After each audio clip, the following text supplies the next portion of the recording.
Rose Zary and the Royal Emerald Secret by Darling James Mirame.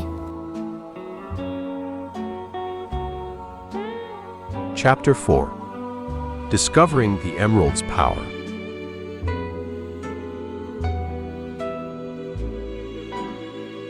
The girls sat on a bench, enjoying the lunches their moms had made. Rose munched on a sandwich with mortadella, washing it down with her favorite apple mint juice, while Sarah snacked on rice balls. As they ate, Rose looked around, taking in the playground scene. Right by the entrance, there was a cool water feature.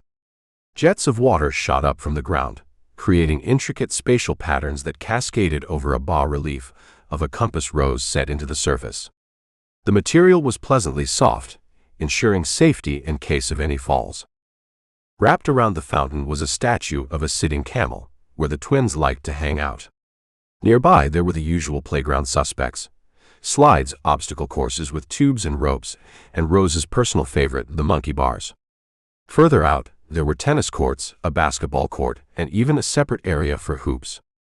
But most of the time, everyone just played tag or kickball there anyway. Rose looked up at the sky, noticing the dark clouds gathering. "It looks like rain is coming soon. We better be prepared," Rose warned. Rose removed the books from her backpack. Sarah lifted her head up and after a moment, spoke some strangely rhymed words. "Clouds all dressed in gray whisper secrets as they play, washing world today." Wow. That was seriously impressive, Sarah. That's haiku. A haiku is a special kind of short poem that comes from Japan. Why is it so special? It has 3 lines, with each line having a special number of beats. The first line has 5 beats, the second line has 7 beats, and the third line has 5 beats again. It's like painting a little picture with words. 575. Awesome, that makes sense. 575. Rose took the emerald from her backpack and placed it on the bench beside her. Sarah noticed the gleaming gem and picked it up, examining it. "That's beautiful. It looks really old, just like the royal emerald," Sarah commented, examining the emerald more closely. Turning it over in her hands, while Rose continued to search for her umbrella. The emerald's vivid green hue seemed to glow under the sunlight, casting tiny shimmering reflections that danced across Sarah's face. "I just found it yesterday. It's pretty cool," Rose shared. Unfortunately, the emerald's sparkling shine caught the eye of 2 boys playing nearby. They stopped their game and stared with mouths agape, like they'd just seen a treasure chest. They stood there until a ball smacked one of them in the head. Snapping out of it, they started moving towards the girls, pushing other kids out of the way like a couple of tiny American football players, hungry to make a tackle.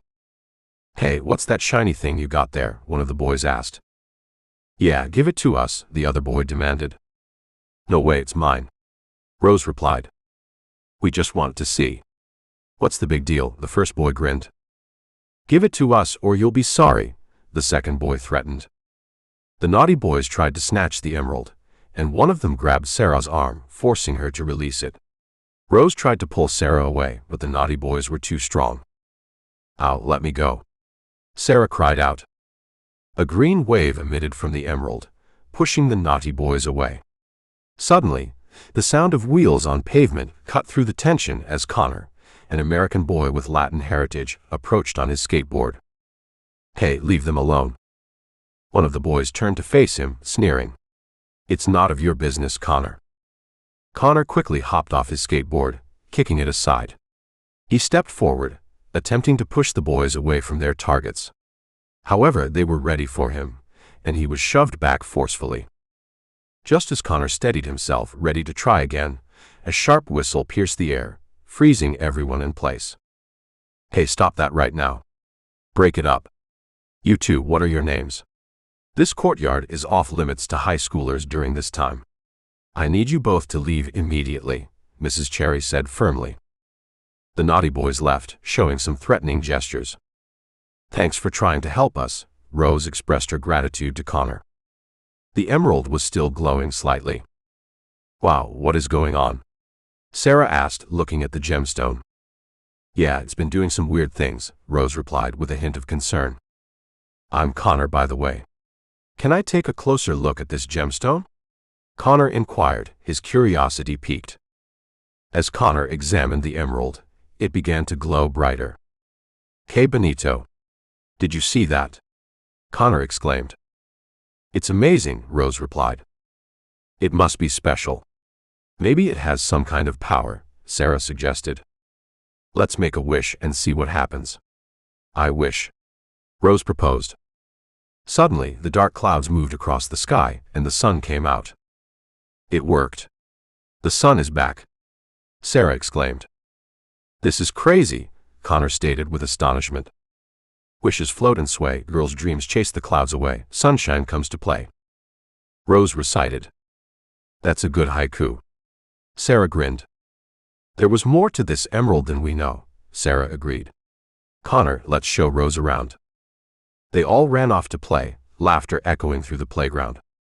With a quarter of an hour left before their next class, the children were determined to make the most of their free time. Mrs. Cherry watched from a distance, keeping a watchful eye on students as they enjoyed themselves. Meanwhile, miles away, Rose's mom was busy at work in the jewelry workshop. The workshop was a model of modern design, with sleek lines, bright lights, and neatly organized workstations that hummed with creative energy.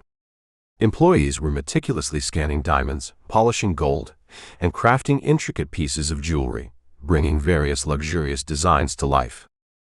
In her office at the back of the workshop, Rose's mom was seated at her desk, surrounded by a fortress of papers and books. She was sporting a pair of glasses, her eyes glued to the computer screen, deeply focused on her work. She heard a knock at the door, and Cassandra, her coworker, sauntered in. Cassandra was known for her vibrant style, with rainbow-colored hair, numerous piercings adorning her nose and ears, and an array of tattoos that told stories of their own. Her attention was drawn curiously to the screen as she entered the office. "Hey, what you got there?" Cassandra wanted to know. "Oh, this. It's a picture of an emerald my daughter found in the garden," Rose's mom replied distractedly. Cassandra leaned in, examining the selfie of Rose and mom with the emerald. She clicked and dragged the mouse a few times to zoom in on the picture. Her expression turned thoughtful. "Whoa, that was a beauty. I've never seen an emerald quite like that before," Cassandra marveled. "Really? What's so different about it?" Rose's mom questioned, intrigued. "See those markings on the side? They're not typical for emeralds. I've seen something similar before, but it's rare," Cassandra explained, pointing at the emerald. "Do you have any idea what they mean?" Rose's mom wondered curiously. "I'm not sure, but I've heard whispers about emeralds like this. They're said to have a history, a story to tell," Cassandra reflected, pursing her lips. "What kind of story?" Rose's mom questioned, her interest piqued. "Some say they hold secrets, others say they're linked to ancient mysteries. There was a gemologist exhibition at the museum this week. I know someone there, Dr. Primark, who's an expert in gems. He might be able to shed some light on it," Cassandra suggested. Rose's mom raised an eyebrow, her interest piqued. She pondered for a moment, her fingers tapping a rhythm on the desk, then nodded decisively. "Thanks for the tip, Cassandra. Looks like I'm going on a little field trip." As Rose's mom started gathering her things, Cassandra watched, a hint of envy in her eyes. "Always the adventurer, weren't you? Keep me posted on what you find out," Cassandra noted wistfully. They shared a look, a sense of intrigue and anticipation passing between them. The office buzzed with the hum of activity, but for a moment it seemed as if time stood still, the weight of the emerald's mystery hanging heavy in the air. Meanwhile, Rose and Sarah were blissfully unaware of the unfolding intrigue, caught up in the simple joys of their after-school routine as they anticipated the end of their classes. The emerald's secrets still waited to be unlocked, ready to bring more surprises into their lives.